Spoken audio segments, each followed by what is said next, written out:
Just over 2 years ago, the Australian music scene was saddened to hear that Sunshine Coast metal rap noise hybrid Nuclear Vision were calling it a day.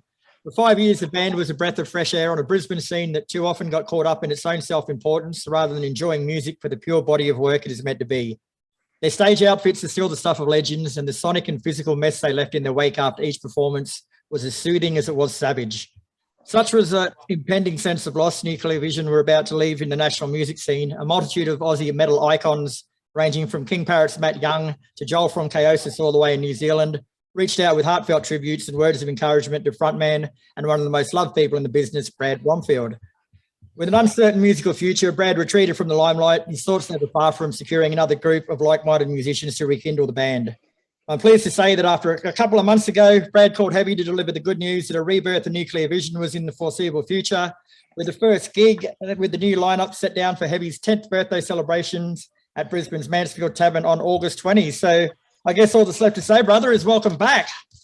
Thank you very much, bro. It's good to be back. Good to have you back, mate. A round of apathy there, gentlemen. Thank you.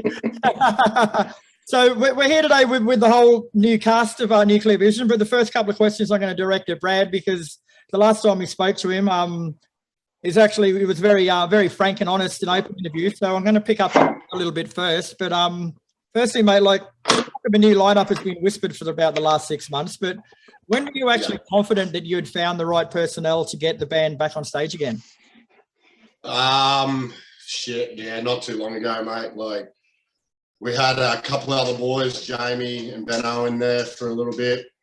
Sort of didn't work out on plans of everybody, just we all had different ideas, I guess, for what was going on. Once they left, I was just gonna fucking can it, to be honest. But I'd spoken to the drummer that we have now, 11 Dive Bar, a couple of times, and watched their show, and they're fucking amazing. Like, I need this fucking dude, man. And he brought along his bass player as well, Noel. And yeah, man, just in the last, I don't know, how long have we been jamming, boys? Fucking fuck. After you? 4 or 5 months, maybe. Something like that. Yeah, you help me out. Sounds about right, yeah. Once we got together and sort of, these guys are really committed, man. They fucking they don't miss a beat.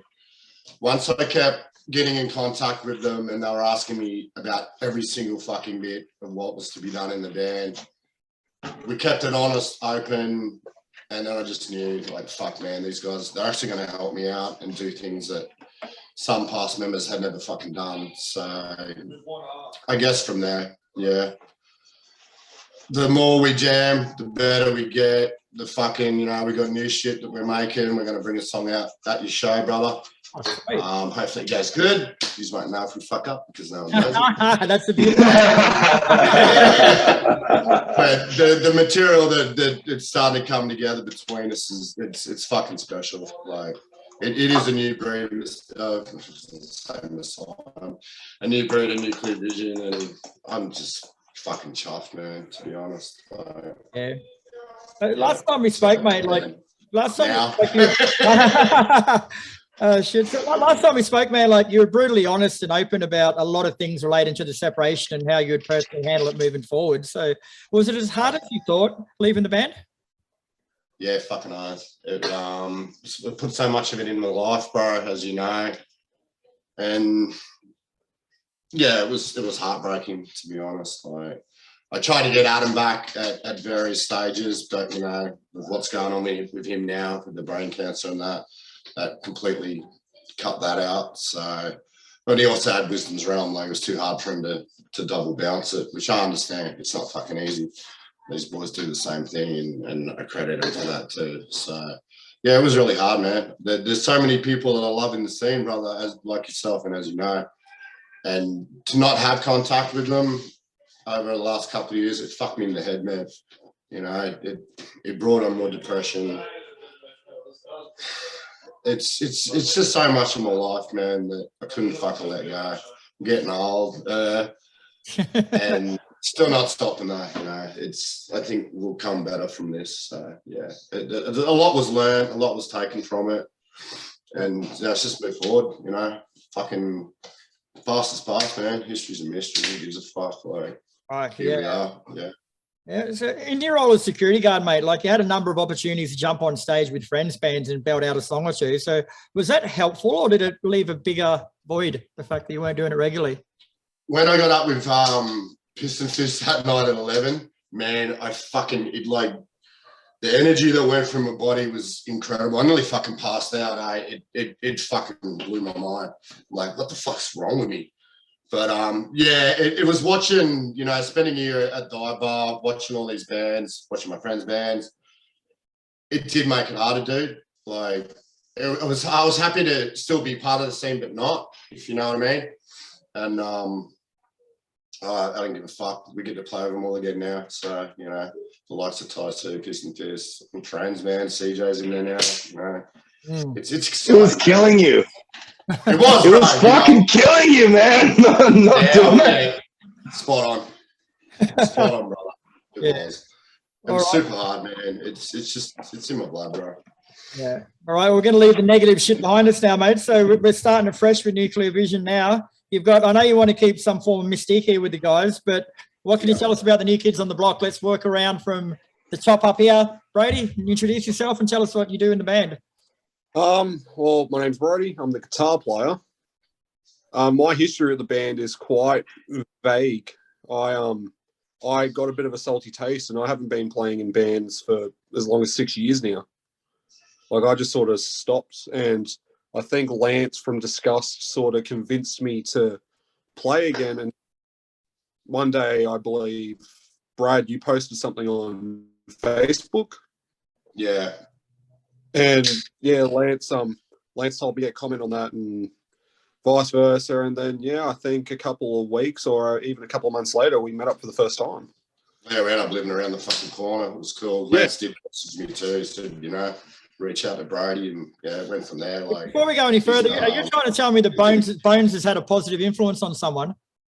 Yeah, it's weird, eh? I find that hard to believe. I love the guy, but I find that hard to believe.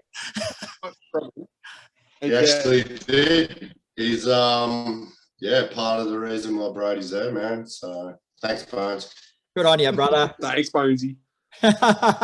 All right, moving. Null, Yes. introduce yourself, brother, and tell us what you bring to the band.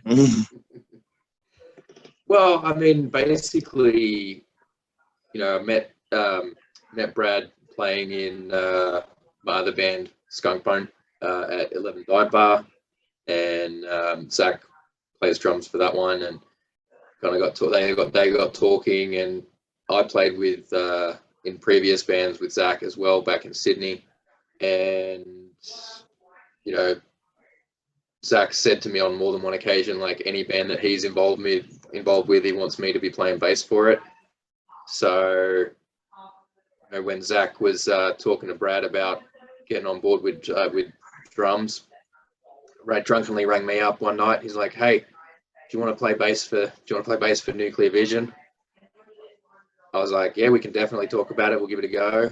And once I got talking to Brad about everything, I think it definitely set in how serious he took the band, but also like to have fun with it at the same time, which is something that's very key to myself. And I'm a big fan of very theatrical performances. So, which again, that kind of ties back throughout a lot of my musical career. Like the band I was in with Zach down in Sydney was called Acid Nymph, and it was, lots of outfits and face paint and the whole deal. So this is right up that same alley again. I had to listen to some of the material. I was like, yep, this sounds good. It sounds like a good thing to test myself as well in terms of my chops. And just, the more I spoke with Brad and the rest of the guys about it, the more it was like, okay, this is definitely something that can work. And trying to balance the multiple bands, I think everyone's on the same page about how that's gonna go. So, and I'm the kind of guy that'll throw a million ideas out there, and some of them will be shit, some of them won't be. So, and that's been really good too. Like the fact that Brad's been very open and receptive to a lot of ideas. Even though it's his thing, because I said to Brad, like, I'm going to have a million ideas, but this is your thing. You can reject any of them if you need to. but he's been very open and receptive to a lot of that, and it's allowed us to work together, I think, to make something really cool, and it's going to be really special. It's awesome to be playing. It's out there. Oh, yeah. It's going to be awesome to play this material that, you know, the fans really seem to be very passionate about, and I hope I can do justice to, you know, to what's come before, and also put my own stamp on things going forward as well. So very cool. Yeah. Very cool. And Zach, you're the man I want to meet because you're the only one that's been drinking piss this whole fucking interview. Oh, look, got one other shop. Oh, yeah, there it is. no, I'm. And if you didn't notice, I was smoking cones as well. I just wanted to keep it out of frame. I didn't want to be crass. I'm double fisting at the moment, actually.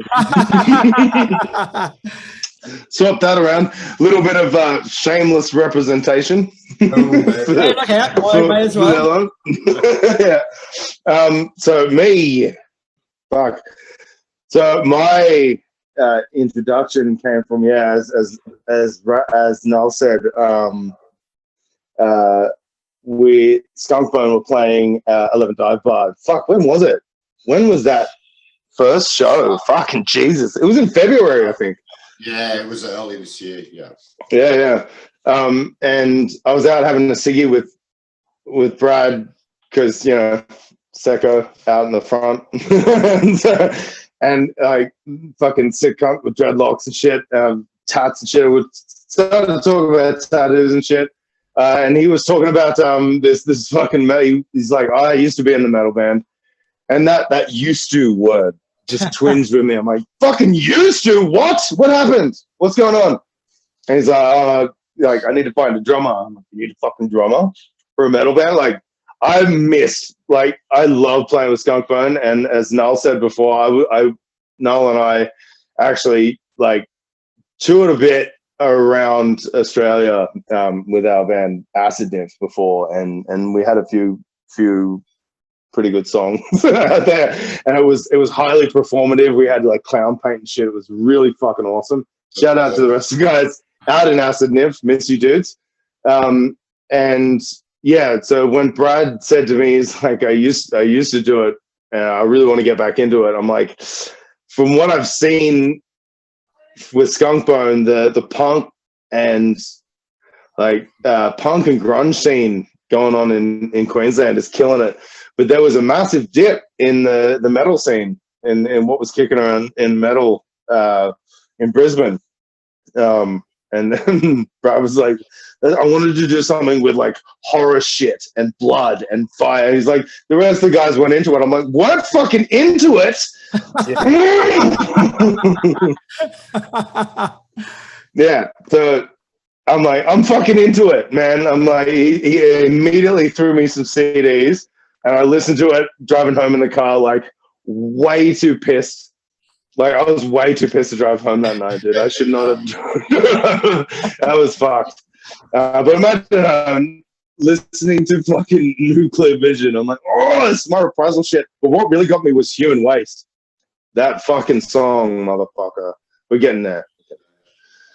But that was the track. I'm like, Jesus fucking Christ, this slaps so hard. This. I'm like, and I said to Brad, I'm like, I'd love to try, but I just don't. I chatted to my missus. I'm like, I've got a lot on my plate. I just don't think. And he's like, yeah, no, I respect that, man. That's all good. And like, I really appreciated that. But the more I fucking listened to it, and the more that it was just the idea was there and the opportunity is my favorite thing to do is that gory, crazy shit. And I ran into Skunkbone played 11 a second time, and Bradley was working the fucking Tory can, and I'm like, let's do it. Let's fucking do it. It's like, yeah, metal is like Coke. It's like, you cannot stay away, man. No matter how much you try and stay away, it's always exactly. You fucking always pull me back in. Yeah, life expensive as fuck. Yeah. Cool, guys. So you've got this far, you decided to reform Nuclear Vision. So was there ever any conversation about starting with a new name and no expectations?